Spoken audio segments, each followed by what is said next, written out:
Ce matin, nous lirons donc deux passages dans le début de l'évangile de Luc.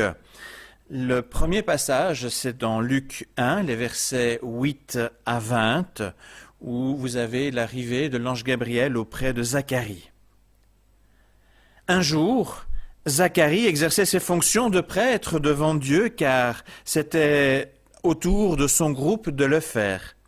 Selon la coutume des prêtres, il fut désigné par le sort pour entrer dans le sanctuaire du Seigneur et y brûler de l'encens. Une foule de gens du peuple priait au dehors, à l'heure où on brûlait l'encens. Un ange du Seigneur apparut alors à Zacharie. Il se tenait à la droite de l'autel où on brûlait l'encens. Quand Zacharie le vit, il fut troublé et saisi de crainte. Mais l'ange lui dit, « N'aie pas peur, Zacharie, car Dieu a entendu ta prière. Élisabeth, ta femme, te donnera un fils auquel tu donneras le nom de Jean. Tu en seras profondément heureux, et beaucoup de gens se réjouiront au sujet de sa naissance, car il sera grand aux yeux du Seigneur. Il ne boira ni vin, ni aucune autre boisson alcoolisée. Il sera rempli de l'Esprit Saint dès le ventre de sa mère. Il ramènera beaucoup d'Israélites au Seigneur leur Dieu.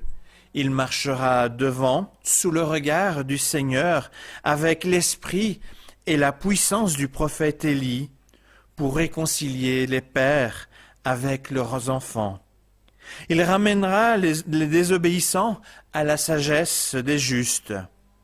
Il préparera un peuple bien disposé pour le Seigneur. Zacharie dit à l'ange, « Comment saurais-je que cela est vrai? Je suis vieux et ma femme aussi est âgée. » L'ange lui répondit, « Moi je suis Gabriel, je me tiens devant Dieu pour le servir. Il m'a envoyé pour te parler et t'apporter cette bonne nouvelle. Mais tu n'as pas voulu croire à mes paroles, qui s'accompliront pourtant au moment voulu. C'est pourquoi tu deviendras muet, tu seras incapable de parler jusqu'au jour où ces événements arriveront. » La deuxième lecture se trouve un petit peu plus loin, toujours dans le chapitre 1 de l'évangile de Luc, les versets 26 à 38. Le 6e mois, Dieu envoya l'ange Gabriel dans une ville de Galilée, Nazareth, chez une jeune fille dont le fiancé s'appelait Joseph. Celui-ci était descendant du roi David. Le nom de la jeune fille était Marie. L'ange entra chez elle et lui dit, « Réjouis-toi, le Seigneur t'a accordé une grande faveur. Il est avec toi. » Marie fut troublée par ces mots. Elle se demandait ce que signifiait cette salutation. L'ange lui dit alors, « N'aie pas peur, Marie, car tu as la faveur de Dieu. Bientôt, tu seras enceinte et tu mettras au monde un fils que tu appelleras du nom de Jésus. Il sera grand et on l'appellera le Fils de Dieu très haut. Le Seigneur Dieu fera de lui un roi, comme le fut David son ancêtre, et il régnera pour toujours sur le peuple d'Israël. Son règne n'aura pas de fin. » Marie dit à l'ange, « Comment cela sera-t-il possible, puisque je suis vierge ?» L'ange lui répondit, « L'Esprit Saint viendra sur toi, et la puissance du Dieu Très-Haut te couvrira comme d'une ombre. C'est pourquoi l'enfant qui va naître sera saint. On l'appellera Fils de Dieu. Élisabeth, ta parente, attend elle-même un fils malgré son âge. Elle, qu'on disait stérile, en est maintenant à son 6e mois, car rien n'est impossible à Dieu. » Alors Marie dit, « Je suis la servante du Seigneur, que tout se passe pour moi selon ta parole. » Et l'ange la quitta.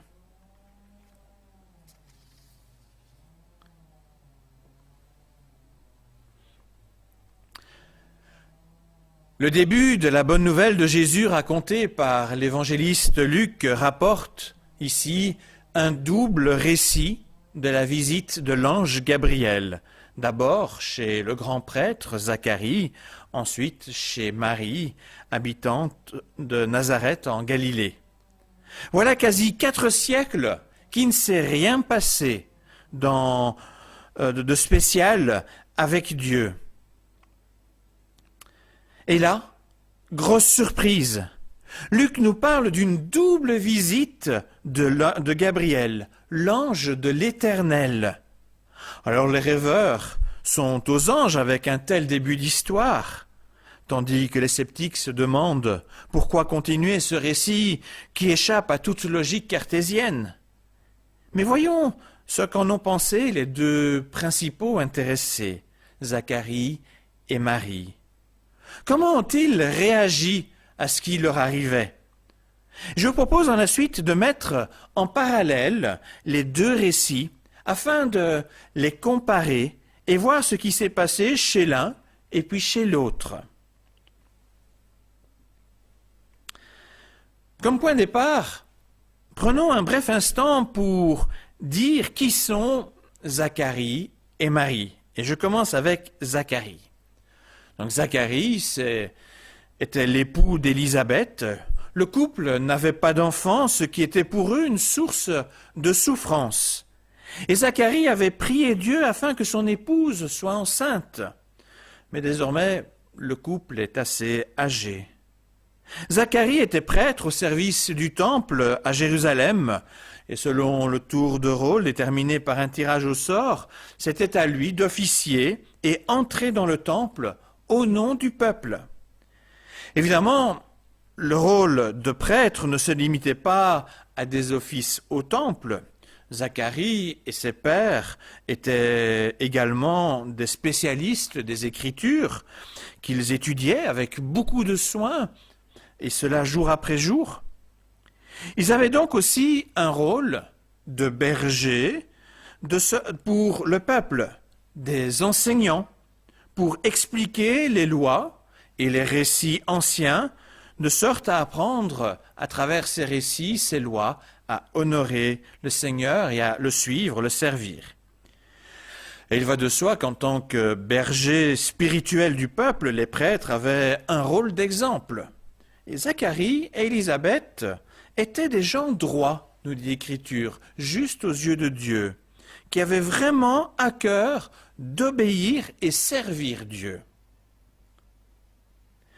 Marie était une jeune fille, vivant assez loin de Jérusalem, en Galilée, dans un petit village de mauvaise réputation, un peu perché sur les collines à l'ouest de la mer de Galilée. Ce village s'appelait Nazareth. Marie était promise en mariage à Joseph, un lointain descendant du roi David. Joseph était un charpentier, ce qu'on pourrait comparer aujourd'hui à un entrepreneur du bâtiment. En dehors du lien éloigné avec l'ancien illustre roi d'Israël, a priori, rien ne distinguait Marie des autres jeunes filles. Dans un deuxième temps, regardons comment est arrivé l'ange auprès de Zacharie et auprès de Marie. Alors que Zacharie était dans le temple pour assurer son office, un ange lui apparut auprès de l'autel où on brûlait l'encens. On ne sait rien de l'apparence de cet ange, mais sa présence à l'intérieur du temple avait de quoi surprendre, puisque seul Zacharie pouvait s'y trouver. Dans le cas de Marie, elle était chez elle, et l'ange entra dans la maison comme aurait pu entrer une quelconque personne. Mais l'ange Gabriel prit la parole avec des mots étranges. « Réjouis-toi, le Seigneur t'a accordé une grande faveur, il est avec toi. »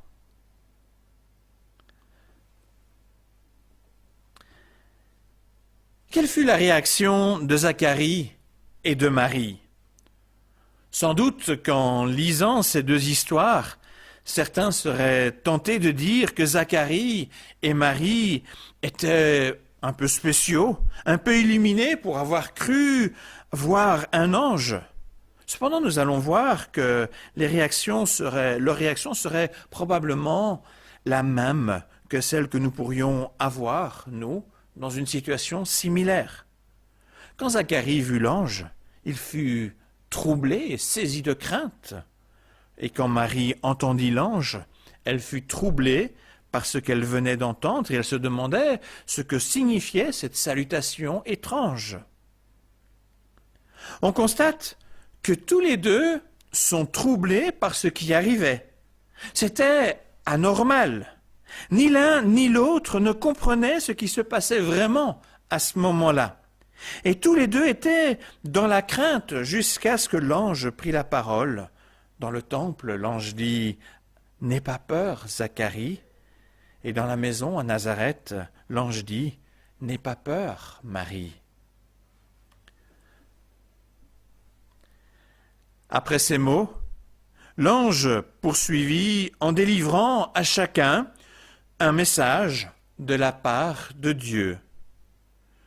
Je ne vais pas reprendre tous les détails donnés par l'ange à Zacharie, mais relevons au moins 3 éléments. Gabriel annonce au grand prêtre que sa femme Élisabeth sera enceinte d'un fils qui le rendra très heureux et qu'on appellera Jean. Ensuite, l'ange ajoute que ce fils sera aussi une très grande source de joie pour beaucoup de gens et qu'il sera grand aux yeux de Dieu. Troisièmement, il sera animé par le même esprit que le prophète Élie afin de ramener le peuple à son Dieu et préparer le chemin du Messie. Pour Zacharie, grand prêtre, berger d'Israël, ces annonces étaient incroyables. C'étaient là les plus belles choses qu'il pouvait espérer en tant que mari et en tant que berger d'Israël. Non seulement Dieu répondait à ses attentes, à son attente secrète au niveau familial, mais plus encore, Dieu accomplissait ce qu'il avait promis dans les Écritures, dont Zacharie était, ne l'oublions pas, un grand spécialiste. Ce qu'il entendait là était la plus merveilleuse nouvelle qu'il pouvait recevoir. Alors du côté de Marie, le message donné par l'ange fut lui aussi une surprise totale. Alors que pour Zacharie, le contenu du message était en rapport avec ses prières et les promesses dans l'Écriture, pour Marie, c'est quelque peu différent. L'ange lui annonça aussi qu'elle serait enceinte, alors que Marie n'a rien demandé, n'a pas prié pour cela. Elle était encore vierge. Et le bébé qu'elle mettrait au monde sera le Fils de Dieu, le roi tant attendu qui régnera éternellement et qui s'appellera Jésus.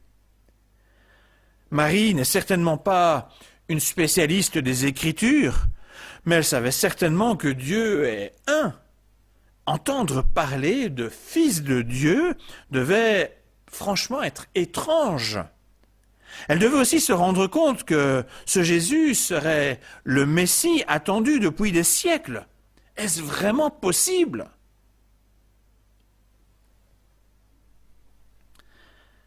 Ainsi donc, tant Zacharie que Marie reçurent un message des plus incroyables.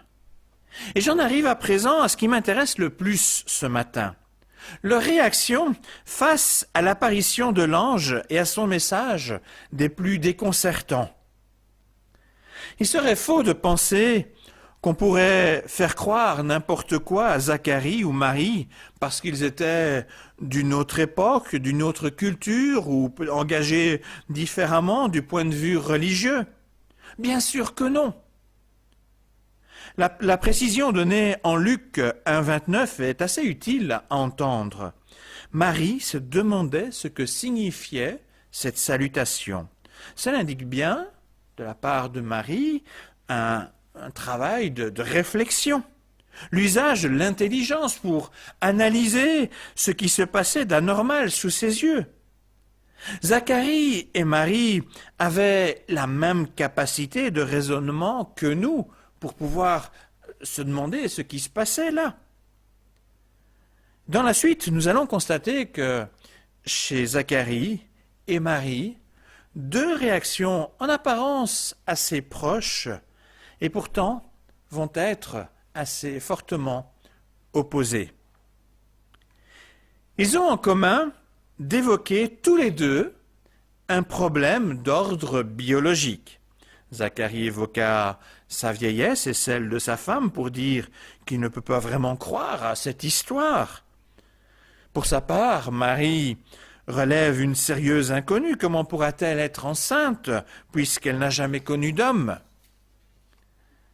Mais un autre détail révèle le véritable état d'esprit de chacun d'eux devant l'annonce incroyable qu'ils viennent d'entendre. Zacharie dit à l'ange, « Comment saurais-je que cela est vrai ?»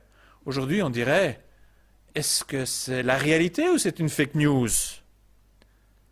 Dans sa réponse, le prêtre part de l'idée que ce qu'il entend n'est pas crédible. Et cela malgré sa prière passée pour avoir un enfant et aussi malgré sa connaissance des promesses qu'il connaît bien et qui sont faites dans l'Écriture. Il ne parvient pas à croire l'ange, alors qu'il est dans une situation où il devrait être plus à même d'accepter ce qui est dit. Il est finalement incrédule. De son côté, Marie dit « Comment cela est-il possible? Sera-t-il possible ?» Tout comme Zacharie, elle a immédiatement perçu le problème biologique, mais elle n'est pas dans une attitude d'incrédulité. Elle est plutôt à dire « Ce que vous m'annoncez là est incroyable, mais comment cela peut-il arriver ?»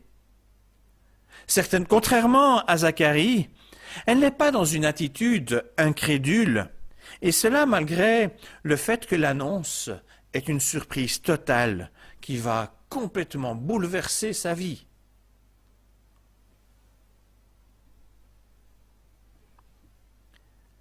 La réponse de l'ange Gabriel à l'un et à l'autre confirme bien la différence d'attitude des deux protagonistes. Avec Zacharie, prêtre qui se tient devant Dieu dans le temple, Gabriel va en quelque sorte le remettre à l'ordre en lui disant qu'il est lui-même un ange qui se tient devant Dieu dans le ciel pour le servir. C'est une façon de rappeler à Zacharie que son incrédulité l'empêche de servir Dieu comme il le devrait. Et pour qu'il puisse bien comprendre la leçon, l'ange lui indique qu'il sera muet jusqu'à la naissance de son fils Jean. Cela le rend bien sûr inapte pour assurer son rôle de prêtre pendant plus de 9 mois. Or Dieu ne rejette certainement pas Zacharie. Au début, il est décrit comme un homme juste aux yeux de Dieu. Cependant ici, l'Éternel le met provisoirement de côté, afin probablement de lui permettre une introspection pour revenir à son service avec un cœur plus ouvert, plus attentif au Seigneur. Et d'ailleurs, après ce temps de silence que dura la grossesse d'Élisabeth, ce temps de silence se termina avec, en obéissant à l'ordre de l'ange d'appeler son fils Jean, ce qui témoigne que Zacharie a finalement cru à ce qui était annoncé. Et dès qu'il a pu exprimer que son fils s'appelait Jean, il retrouve alors la parole. Et nous avons ce fameux cantique que nous avons lu tout à l'heure, un cantique de louange envers le Seigneur. Et c'est ainsi qu'il reprit en quelque sorte son rôle de prêtre au service de Dieu. Alors du côté de Marie, la réponse de l'ange est bien différente. Elle n'est pas incrédule, et donc elle reçoit l'explication de ce qui se passera avec l'Esprit Saint qui la rendra enceinte. L'ange rappela à nouveau qu'elle portera bien littéralement le Fils de Dieu. Et pour l'aider à pleinement saisir cette nouvelle difficile à croire, l'ange lui annonce qu'Élisabeth, qui était stérile, la femme de Zacharie, et qui en fait avait un lien de parenté avec Marie, est elle aussi déjà enceinte de 6 mois, malgré son âge avancé. Tout cela pour montrer à Marie que tout est possible pour Dieu.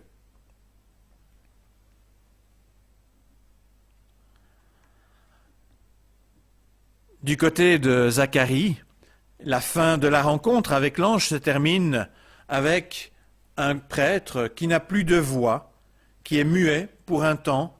Il est hors service à cause de son incrédulité. Mais du côté de Marie, elle répond « Je suis la servante du Seigneur, que tout se passe pour moi selon ta parole. » Sa capacité à croire ce qui pourtant était difficile à accepter lui permet d'être pleinement au service du Seigneur.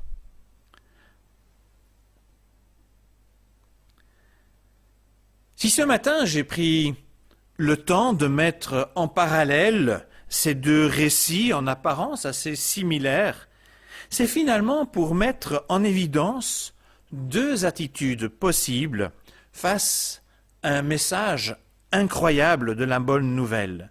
Deux attitudes possibles à l'égard des promesses de Dieu et de leur accomplissement. Sommes-nous plutôt comme Zacharie, l'incrédule, ou comme Marie qui croit et se rend disponible? Il est certain que le message de la bonne nouvelle de Jésus a de quoi surprendre à bien des égards. Un enfant qui naît dans la misère, un innocent qui se fait crucifier, un corps qui disparaît du tombeau, un homme ressuscité qui apparaît de façon étrange à plus de 500 personnes en même temps. Certes, tous ces actes, toutes ces paroles sonnent justes, mais cela semble tellement incroyable parfois au point de douter en se demandant « Est-ce que c'est bien réel tout ce qu'on me raconte là ou est-ce que c'est une fable, un fake news ?» Est-ce vraiment Jésus qui est la porte de la vie éternelle, le salut que j'attendais? Par ailleurs, on prie le Seigneur, on l'appelle au secours, mais sommes-nous prêts pour sa réponse qui parfois bouscule? Sommes-nous prêts pour remettre en question nos projets, nos aspirations, nos engagements afin d'être sa servante ou son serviteur, comme le fut Marie? Dieu ne cessera jamais de nous surprendre dans sa manière d'agir, dans sa manière de venir à nous. Évidemment, rien ne s'oppose à utiliser notre discernement pour un engagement de foi, mais ayons conscience que notre Dieu nous appelle malgré tout à lui faire confiance pour rendre possible ce qui semble impossible à notre raison. La bénédiction de l'accomplissement de ses promesses est pour les humbles de cœur, pour ceux qui croient à sa puissance. Que le souvenir de sa naissance extraordinaire nous rappelle que Dieu peut venir à nous à tout moment et de façon parfois très inattendue. Que l'Esprit garde notre cœur et nos pensées ouverts à sa venue, de sorte que nous soyons toujours disponibles pour le servir. Amen.